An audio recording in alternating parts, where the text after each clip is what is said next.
நமக்கு கிடைத்த வாய்ப்பை நழுவ விடாதீர்கள். உங்களுக்குலாம் ஒரு குட்டியாக கதை சொல்லட்டுமா? ஒரு அழகான இளைஞன் ஒரு விவசாயியோட பொண்ணை விரும்புகிறான். அந்த பொண்ணையே திருமணம் பண்ணணும்னு ஆசைப்பட்றான். அந்த இளைஞன் அந்த அப்பா கிட்ட போயிட்டு, நான் உங்கள் பொண்ணை இது மாதிரி விரும்புகிறேன், நான் கல்யாணம் பண்ணிக்க ஆசைப்பட்றேன்னு சொல்கிறான். அதற்கு அவங்க அப்பா அந்த விவசாயி என்ன சொல்கிறாருன்னா, நான் 3 காளை மாடுகளை வளர்க்குறேன், அந்த மாட்டில் ஏதோ ஒரு மாட்டோட வாழை நீ தொட்டுட்டா கூட நான் என் பொண்ணு உனக்கு கல்யாணம் பண்ணி தரதுக்கு சம்மதிக்கிறேன் அப்படின்னு சொல்கிறாரு. சரின்னு சொல்கிறான். உடனே அந்த விவசாயி மாடு கட்டு இருக்கிற தொழுவத்துக்கு கூட்டிகிட்டு போகிறாரு. ஃபஸ்ட்டு ஒரு கதவை திறந்துடுறாரு. அங்கேருந்து ஒரு பெரிய காளை மாடு ரொம்ப சீற்றத்தோட தாவி வெளியே வருது. மாடை பார்த்தோன்னே இந்த பையன் பயந்துட்டான். அப்படியே கொஞ்சம் பின்வாங்கி நின்றுட்டான்.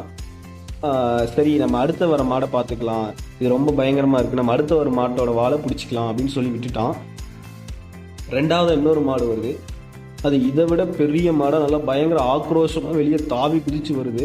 இவன் அதனால் கிட்ட கூட போட முடியல. அப்போது அந்த மாட்டையும் விட்டுட்டான். சரி, மூணாவதாக வர மாடை பார்த்துக்கலாம் அப்படின்னு சொல்லி அந்த மாட்டையும் விட்டுட்டு பின்னாடி நின்றுட்டான். திரும்ப மூணாவதாக ஒரு கதவை திறக்கிறாரு. அந்த கதவை திறந்தவே இந்த பையன் ரொம்ப அப்படியே புன்சிரிப்போடு இருக்கான்.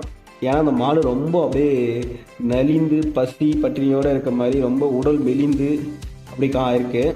அந்த மாட்டை பண்ணே இந்த மாடு ரொம்ப ஈஸியாக பிடிச்சிடலாம் அப்படின்னு சொல்லி சந்தோஷத்தோடு இருக்கான். அந்த மாடு வெளியே அப்படியே பொறுமையாக வருது. இவன் டக்குன்னு தாவி போய் அந்த மாட்டோட வாழை பிடிக்கலான்னு போகிறான். பட் அந்த மாட்டுக்கு வாழே இல்லைங்க. அது மாதிரி தான் இந்த வாழ்க்கை நமக்கு பல வாய்ப்புகளை கொடுக்கும். அந்த வாய்ப்பில் சில வாய்ப்புகள் ரொம்ப கடுமையாகவும் இருக்கும், சில வாய்ப்புகள் எளிமையாகவும் இருக்கும். பட் அந்த எளிமையான வாய்ப்புகளை இலக்காரமாக நினச்சி பயன்படுத்தாததும், கடுமையான வாய்ப்புகளை கஷ்டம்னு நினச்சி பயன்படுத்தாமல் இருக்கிறது நம்மளோட முட்டாள்தனம். நமக்கு வாய்ப்புன்னு ஒன்று வந்துச்சுன்னா கண்டிப்பாக அதை பயன்படுத்துங்க. அட்லீஸ்ட் நமக்கு அதனால் ஒரு எதாவது கிடைக்கல அப்படின்னா கூட ட்ரை பண்ணுங்கள். கண்டிப்பாக அது நமக்கு பயனுள்ளதாக தான் இருக்கும். நமக்கு கிடைச்ச வாய்ப்பை எப்பயும் நழுவ விடாதீங்க. தேங்க்யூ.